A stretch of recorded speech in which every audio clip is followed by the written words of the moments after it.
go see. A couple things have happened and I just wanted to briefly talk about them, update you guys. I realized I have another collection that I never showed you guys, so I kind of wanted to do that. And then literally yesterday, I get to take this off in an hour, but I got my birth control renewed. I use nexplanon, and I kind of just wanted to talk about that for a little bit, especially in today's climate where women are losing their rights and things are scary, and depending on what state you live in, everything's completely different. So obviously I live in the US, I'm going to be speaking about that. I won't get political, but so in 2019 I got nexplanon. It lasts for 5 years, advertised for 3, but they're doing studies and they're saying 5 now. I had mine for 5. I had no issues with mine. If you're thinking of contraceptives, obviously condoms are best. This does not protect against STIs or STDs or anything like that. And I think it's like out of 100 women throughout a year on nexplanon, 1 gets pregnant. It is better than getting your tubes tied. It's the most effective birth control you can get currently. Obviously there's pills, there's IEDs, there's the ring, and there's like shots or patches, I believe. I go to Planned Parenthood, so I have limited options. I'm also uninsured, so this was very expensive, but if you have insurance or you're lower income, they'll work with you. Also, if you go somewhere else, they might work with you. It's just, I don't have a general practitioner or anything like that. I just go to Planned Parenthood when I need things, because lucky for me, I live in a city, and that's where I went last time to get mine, and it's like scary trying new doctor's offices, especially something that's a little like intimate, and with my job being a little taboo, it's hard for me to be honest with doctors. Planned Parenthood is LGBTQ plus friendly and sex worker friendly, so I had no issue. Last time I went, when I still lived in Illinois, so obviously it's a different Planned Parenthood with a different doctor. She was lovely. My doctor yesterday was lovely. So I guess if you don't know about nexplanon, I'll talk about it a little bit and my experiences on it. So first things first, I did not have a pregnancy scare or anything like that on mine. I almost never had a late period.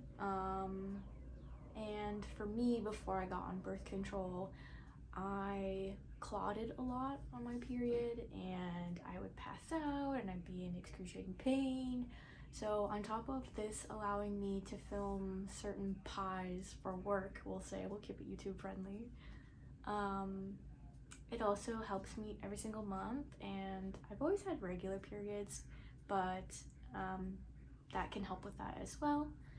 It can also, for some people, stop it all completely, but for me that didn't happen, and that's fine. I like the reminders. I'm a very like anxiety person, so I feel like if I didn't have it, I'd be worried all the time. So I'm okay that I still get it. It's lighter, it's much more painless, and the only downside for me is I have a really, really rare side effect where almost every month when I ovulate, I also spot, so I bleed a little bit with this, and I didn't have that before.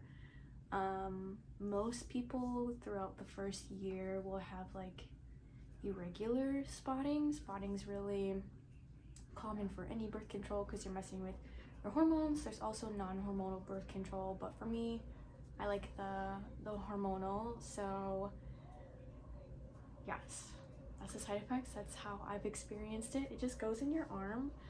They changed where it went. I got it in here last time and it's like down here this time. There was just some people throughout the 5 years would experience nerve pain. I would have it like once a month for like not even 20 minutes. It was like really brief, so I didn't think anything of it, but to make it a little more comfortable, they move the spot so it's in between a different muscle. So yeah, let's talk about how you get it implanted. So you get a Novocaine shot, so it's completely numb, and then they have this little like triangle gun. It's like plastic and it has a little needle on the top, and the nexplanon goes in it, and they just go, and it goes right into your arm, and you don't feel anything. You just feel the shot beforehand, but then you're totally numb. I've got it done twice. I've never felt it. And then you just have to have it compression wrapped for 24 hours so that it closes up, and then you can't get it wet or take the bandage that's under this off for like 3 to 5 days, and then it'll be completely healed. It's a really, really small little hole. It's a really, really small little device. We call it my sprinkle because it's like this big. It's like the size of a sprinkle, and it's like super thin.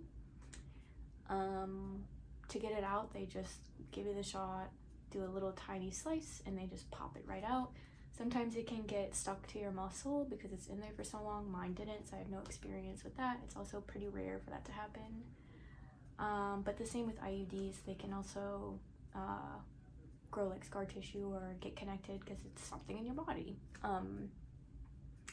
The reason I picked this one is it's pretty thoughtless. I mean, I get it and then I don't have to worry about it for 5 years, which is really, really nice. I'm not a really great schedule person, so I feel like I wouldn't be good with the pill because you have to take it at the same time every single day or it does not work. I also just don't like having to remember to take a pill, and just like ingesting a pill is not ideal for me. IUDs will not work for me. If you've seen my work, you can take a wild guess as to why that is. I won't get into that on here. It's not YouTuber friendly, but the shots, you have to go in like every 6 weeks, I'm pretty sure, or once a month. I think it's 6 weeks. And I just really don't enjoy going to the doctor that often. I don't enjoy needles. And you have to get it somewhere else like every time, and there's only like 3 spots you can get. I think it's your arm, your ass, or your tummy. But I've only known one person who had that and they really enjoyed it, but it is expensive as well, and you're getting it every 6 weeks. So this is expensive, but it's like one time expensive, where I feel like everything else is expensive like continuously and might eventually be more expensive than this. And it's just I'm not sure about all the IUDs, but most of them are like 3 years, so you would still have to go and get that taken out, and it's extremely painful, and you don't get numbed.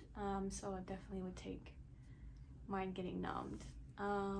So the science behind it is hormonal. It's just a piece of plastic that releases hormones. I'm not entirely sure the science behind that. I'm not a scientist. I just have done a lot of my own research. I've read the pamphlets. I've talked to other people. And yeah, so basically it thickens the mucus inside of the uterus so that sperm can't swim through it. It's too thick.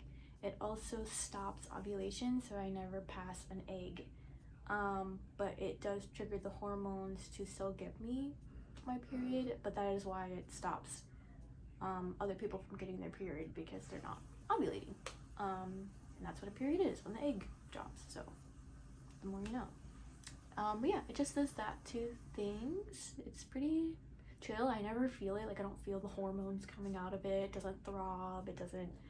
Once the hole is closed, it's fine. I went 5 years and I never had to like be careful bumping it, or it's never broken. It's really, really hard to like move it or hurt it, which is also really nice. But yeah, that's been my experience. Nexplanon's pretty chill. Obviously, you can get like a vasectomy for your partner, or just wear condoms, or any of the other methods I've talked about, but it's fresh on the mind, and I thought I would just kind of discuss it because I haven't anywhere, and most of you probably never even knew I was on it because there's no scar or mark or anything. It's just like if I pinch my arm, you can see like a little sprinkle. Maybe I'll show it to you sometime. Obviously it's wrapped right now, but maybe in the next vlog. But let's get into my collection. Also, I just worked out, so I look like this, and I'm about to film, but I wasn't like getting my outfit yet, so So I started when I was a teenager, probably in high school, collecting paperweights, like glass paperweights. I just like how they look, and I like how you can find really different ones. When I moved states, I compressed my collection a little bit, so right now I only have a few, but I wanted to show them to you. Maybe you don't know they exist, maybe you also collect them, but here's one. So I like the ones with colors inside of them that aren't necessarily like a shape. Like if it had a heart in it, I wouldn't get it. Like it's just, I like the colors. A lot of them are like floral adjacent, and I like that they come in different shapes. So here's another one, but you can see it's like a totally different pattern. I have thrifted every single one of these except the last one I'm going to show you. They're really heavy because they're for paperweights. This one used to have a little tip, but it broke off in the move. But I like this one. It's like a little teardrop of like flame. I don't know. He's super cool. I like the ring around him. I try to get ones that are different and like not shapes. This is my only shaped one, and I just had to have it, and you'll understand. So I used to use it for rings. I would like display my rings on them. We can use it for whatever, but obviously he's an octopus, but he's so cool. I love him. And he's useful. You can hang stuff on him. And then here's the last one. I did not thrift this. My husband got it for me at the Ren Fair this year. And it's a little rose. A little blown rose. And it's red. Like me. But he saw it and he loved it, and it was like $5, and he got it for me, so it's really sweet. But yeah, that's my little paperweight collection. Do let me know if you collect paperweights as well, or if you have them and didn't know that they were paperweights, or if you've ever seen them. I feel like every thrift store I go to, I see them, so they're super common, but it makes it more fun to find a rare one or one that speaks to you. Yeah, I'll catch you in the next vlog.